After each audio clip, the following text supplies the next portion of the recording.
Rutte. Goedenavond.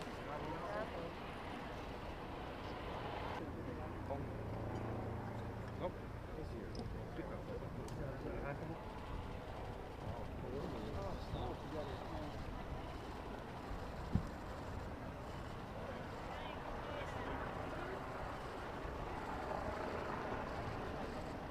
is hier.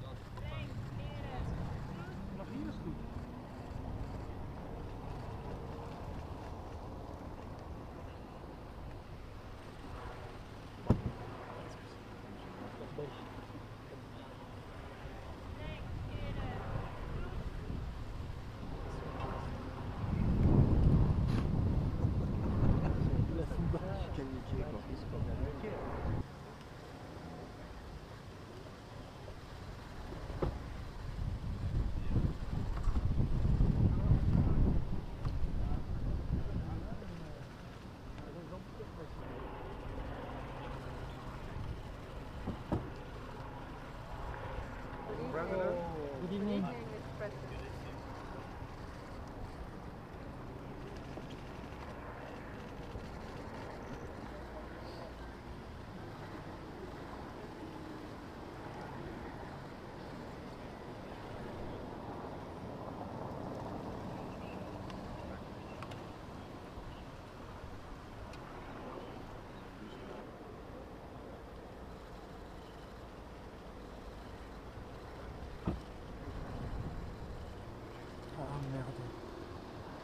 Good evening, sir.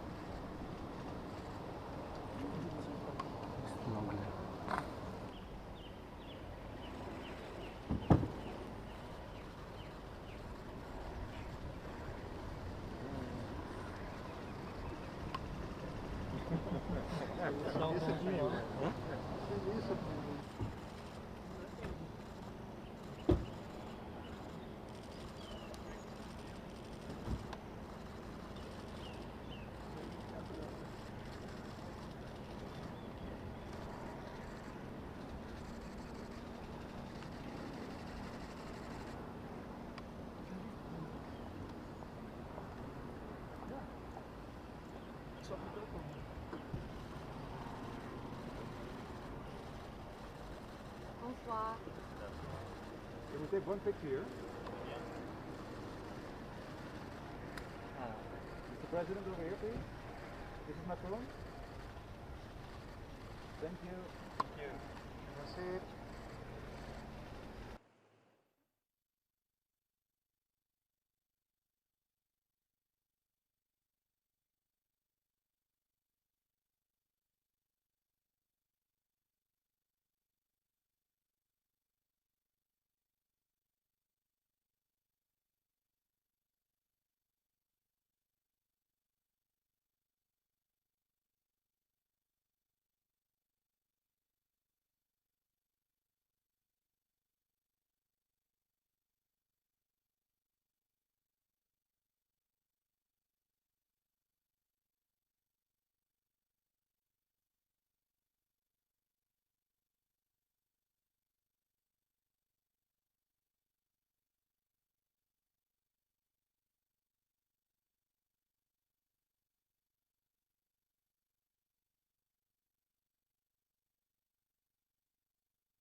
The Queen and I are delighted to be hosting you tonight in this particular room. Because in 1899, my great-grandmother, Queen Wilhelmina, made this Oranjezaal available for the first Hague Peace Conference. Representatives of 26 countries attended, including the initiator of the conference, Tsar Nicholas II of Russia. The participants in those days were filled with the sense that peace would be everlasting. But behind the scenes, the first signs were already emerging of the arms race that would ultimately lead to the First World War. Peace, Freedom, democracy, and the rule of law are our highest ideals. And yet history has taught us how fragile these values are if they're not protected. Where would we be without strong organizations that stand up for the defense of international stability, peace and freedom? Where would we be without NATO's firm resolve? Let us stay focused on what for 76 years has been the key to NATO's success. In the future, NATO will remain open to new members that share our values. We can't stand still. Events since 1989 have taught us that. Ours is fundamentally a defensive alliance. Others may call it aggressive, but that's only because they reject fundamental rights and freedoms and fear that their citizens may one day demand them.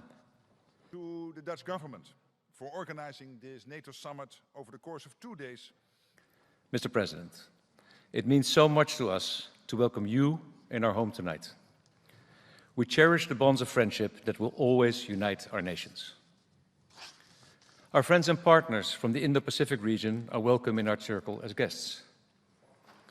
And Ukraine, which for years has been embroiled in a daily struggle, making great sacrifices to defend its freedoms and ours, is welcome too.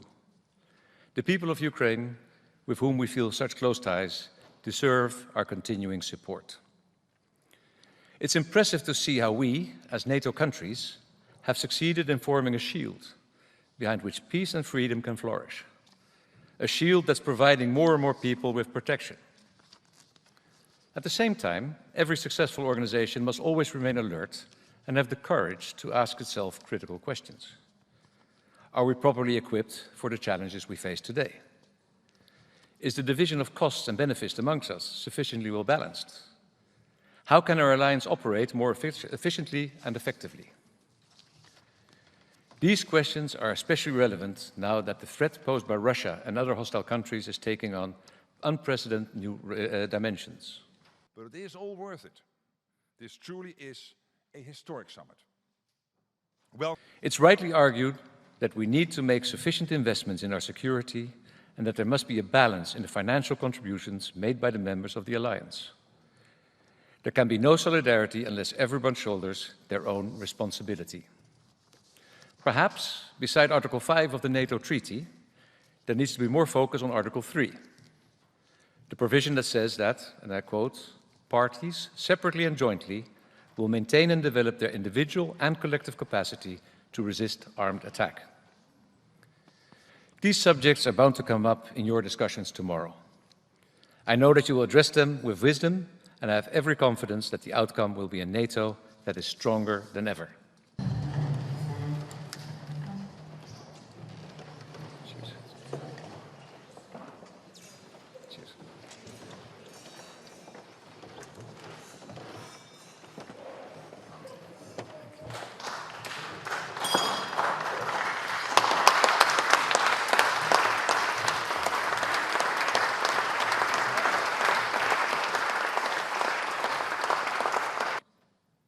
tomorrow, NATO allies will make a very big decision on defense investment that will go down in history as transformational. This will be something to celebrate. These decisions are rooted in NATO's core mission of protecting our 1 billion people and will make for a stronger alliance and a safer world. It will also be a massive achievement in making NATO fairer. For decades, the United States sought to get Europe to truly step up. Now, European allies and Canada will equalize their defense spending with the United States. So let me salute President Trump's long-standing leadership in calling for NATO to increase defense spending. Today, I am pleased to announce that NATO has already added an additional $1 trillion in defense spending over the past decade. Mr. President, dear Donald, that is thanks to you pushing us. And tomorrow we will build on that foundation and add trillions more in defense spending, because we need to do this. Their Majesties,